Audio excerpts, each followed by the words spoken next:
Now, I know most people aren't interested in electric vehicles on my channel. However, now might be an opportunity to pick one up at a really low cost and probably in a decent lease deal. I wouldn't necessarily buy one. I wouldn't finance an EV outright. EV credit is ending September 30th, which means that a lot of these manufacturers are really trying to push out their EV inventory right now. And what does that mean for most buyers? Well, it means just better deals. I'm going to go through some of the deals, and there's one vehicle in particular that does feel like they're pretty much just giving it away at this point.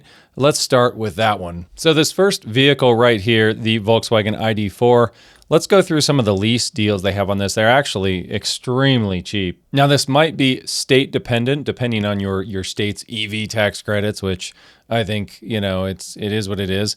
But in my state of Colorado, we've got these new 2025 ID.4 Pros, all-wheel drive. They say $19 a month, or you can do $99 a month with zero down. Now, aside from insurance being a lot higher on EVs, or at least, like $30 to $40 a month higher, that's about as cheap as you're going to get for like commuter transportation in an all-wheel drive SUV.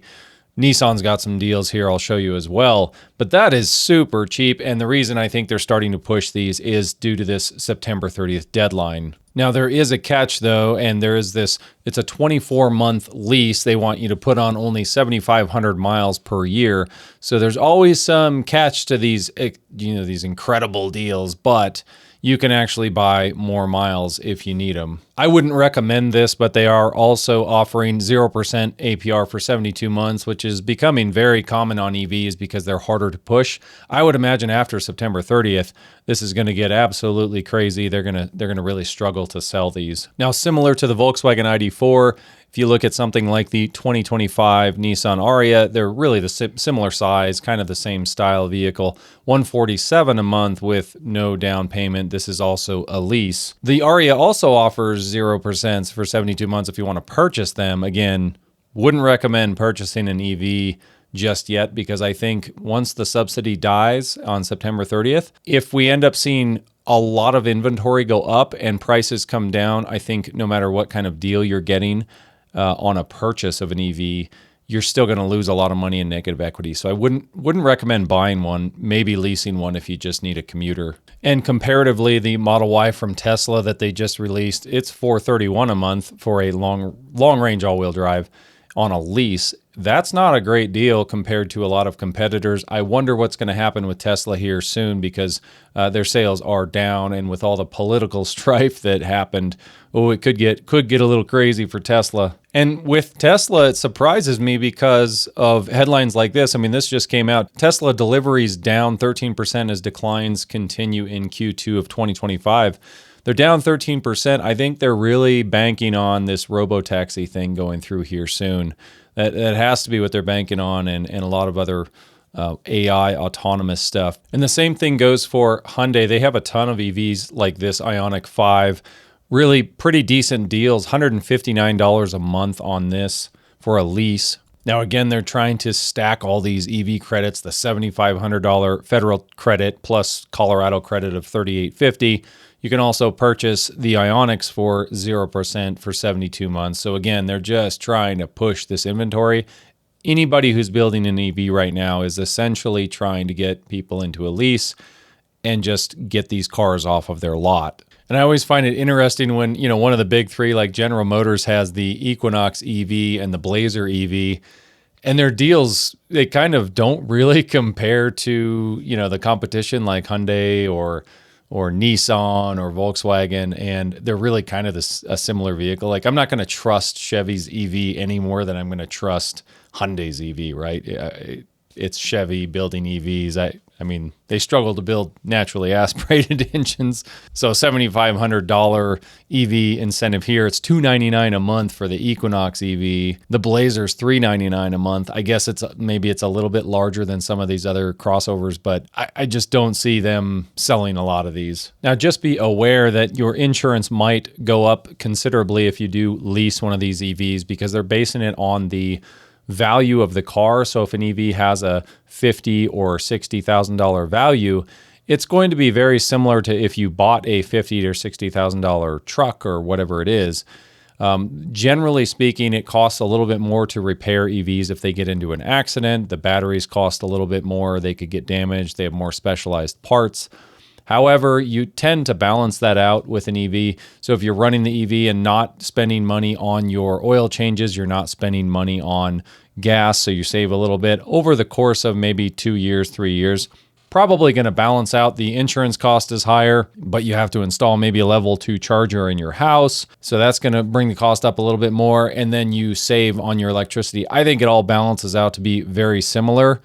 Now, where you would probably win with a gas or internal combustion is buying used, buying something like a used Mazda 6 or a used Toyota Camry or something like that, where you're spending between $10,000 and $15,000 or $20,000. You're going to save considerably on insurance there. You're going to spend $50 to maybe $100 a month versus $150 to $200 a month on an EV. So keep that in mind, just something to consider. Now, before you go buy a car, it's very simple to call your insurance company or go online and do a quote, or in your app on your phone. Just put the VIN in and get a quote, and they will tell you how much your policy goes up every 6 months, and then you divide that by 6, figure out your monthly, and see if it makes sense to you. And I want to show you really quick why I wouldn't necessarily purchase a brand new EV, no matter how good the deal feels, versus a lease. And this is why. This is just an example of those Volkswagen ID.4s. This is why they're such a good deal new. So $18,400 with a car that has 52,000 miles on it. Now, you also probably get the used EV tax credit if you bought this, so you could get an additional $3,000 or $4,000 off. There's another one there from Omera, 2021 ID.4 Pro, 27,000 miles, and they want $20,000. That is roughly probably half of what that costs new. You look at that and you say, well, you'd probably be better off if you're just looking for gas savings, probably better off buying a used vehicle still. That's still what I would recommend. Go drive one of these, see how it handles, see how it feels. Now, maybe they had issues. I'm not really familiar with the Volkswagens in these years, but all cars are like this. All EVs seem to depreciate like this. Here's another example of those Nissan Arias, a 2024 Aria that's certified, the Aria Engage, 5,900 miles on it, and they want $25,000. So if you're going to purchase, I think this is probably the way to go. Purchase one that is just a couple years old with 5 to 10 to 20,000 miles on it. You're going to get a heck of a lot better deal. Another benefit to purchasing this way is insurance is going to be a lot less. Every year you come down on price. 2, 3, 4-year-old vehicle that costs half as much is going to cost you a lot less to insure than a brand new vehicle. And a lot of people think that Teslas hold their value a little bit better, but not really when you look at this. I mean, a tiny bit better, but this is a 2022 Tesla Model Y. It is a dual motor, all-wheel drive, long range. So that's kind of the higher end model, 44,000 miles, and they want 25,800.